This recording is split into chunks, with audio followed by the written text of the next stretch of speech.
Nous voici encore ce matin pour continuer notre méditation que nous avions entamée la semaine passée. Apprendre à attendre que Dieu donne le signal de départ. Et la semaine passée, le premier point que nous avons retenu était le suivant. Dieu ne bénit pas ce qu'il n'a pas ordonné. Et nous nous sommes appuyés sur la vie de Moïse qui s'était précipité pour pouvoir délivrer ses frères en Égypte avant le temps de Dieu. Et la suite, vous la connaissez. Il a dû fuir l'Égypte parce que ce n'était pas le temps de Dieu. C'était poussé par sa chair qu'il a voulu agir. La deuxième leçon que nous allons retenir de cette histoire est la suivante. N'essayons pas de vouloir accélérer le processus de Dieu. N'essayons jamais de vouloir accélérer le processus de Dieu. Quand on essaie d'accélérer le processus de Dieu, on va le regretter amèrement. Moïse n'a pas cru devoir attendre le temps de Dieu. Et il a voulu prendre les choses en main pour accélérer le processus de la délivrance de ses frères en Égypte. Lorsque vous savez ce que Dieu veut pour votre vie et que cela n'arrive pas assez vite, cela n'arrive pas à votre gré, on a souvent tendance, je dis bien, on a souvent tendance d'échafauder des stratagèmes, des stratégies pour accélérer le processus rapidement. Et je vais prendre un autre exemple biblique pour étayer ce que je suis en train de dire. Nous connaissons bien cette histoire. Abraham et Sarah. Ils avaient eu la promesse de Dieu qu'ils auraient un fils. L'âge avançait. Abraham regarde son corps qui vieillit. Sarah regarde aussi son âge. Était déjà une femme ménopausée qui a vieilli. Et un jour, ils se sont dit vraiment, cette promesse-là, c'est comme ça en train de traîner. On doit accélérer le processus pour que nous ayons vite notre enfant. Sarah fait proposition à son mari de prendre la plus jeune. Certainement, se dit, comme Agar est jeune, c'est plus facile, elle va vite concevoir. Elle fait la proposition à son mari qui accepte et il va vers Agar et Ismaël va naître. Ismaël va naître et je vous assure, la naissance d'Ismaël a été un cauchemar pour cette famille. Ils se sont retrouvés avec Ismaël et quelques années plus tard, Abraham est obligé, je dis obligé, de chasser Agar et son fils Ismaël de la maison. Pourquoi? Parce que ça n'allait pas. Même avant la naissance d'Ismaël, quand Agar était enceinte, elle a commencé à manquer de respect à Sarah. Elle a fui la maison. Une première fois, elle a été chassée. Et je suis sûre qu'en ce moment, Sarah devait être la première à regretter amèrement. Sarah allait se dire, hey, qu'est-ce que j'ai fait là? Si je n'avais pas proposé à mon mari de prendre ma servante, est-ce que pareille chose allait m'arriver? Elle regrettait, mais c'était trop tard. L'irréparable est déjà fait. Et cette situation a perduré jusqu'à nos jours. Aujourd'hui, deux peuples issus du même père, mais qui sont des ennemis jurés. Pourquoi?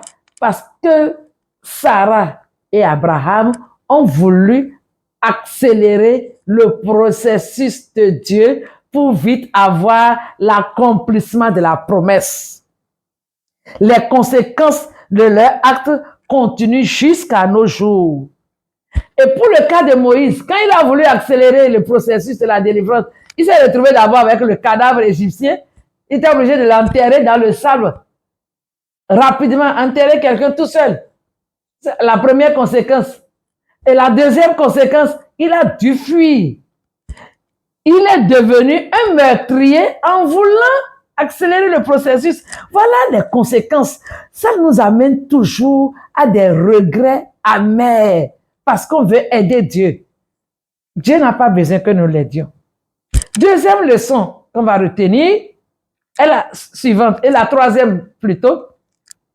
Si nous agissons avec notre énergie charnelle, nous échouerons toujours. Si nous agissons avec notre énergie charnelle, on va échouer fatalement. Il y a certaines personnes, elles se disent, Dieu m'a confié la mission. Dieu m'a dit d'accomplir ceci. Elles se lèvent, vendent leurs biens pour dire, je n'ai pas la mission. Je n'ai pas la mission. Dieu m'a envoyé la mission. Elles vendent leurs biens, elles quittent leur propriété. C'est Dieu qui vous a dit de le faire. Et ils s'en vont et c'est l'échec. Et après tout, certains même abandonnent la foi en disant Dieu m'a abandonné. Pourquoi? Ce n'est que de l'agitation. Ce n'est que de l'agitation poussée par la chair. Peut-être on veut que les hommes nous applaudissent pour dire « Ah, il a tout quitté ou bien il a tout abandonné pour aller servir Dieu. » Est-ce que Dieu a dit que c'était ce moment-là qu'il fallait le faire? Attention! Si la chair nous pousse à agir, nous allons récolter les conséquences de la chair. Et que le Seigneur nous en garde. Parfois, nous pensons que nous sommes plus sages que Dieu, ou bien plus intelligents, et plus connaisseurs que Dieu. Tout que non, Dieu ne fait pas vite, il ne fait pas bien, et on veut vite faire. On a un autre exemple dans la Bible, l'histoire de Saül.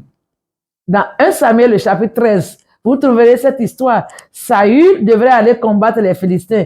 Et Samuel lui a dit, arrivé là-bas, attends-moi, je viendrai. Saül est parti. Il a attendu 1 jour, 2 jours, 3 jours, jusqu'au 7e jour. Il lui restait peut-être quelques minutes.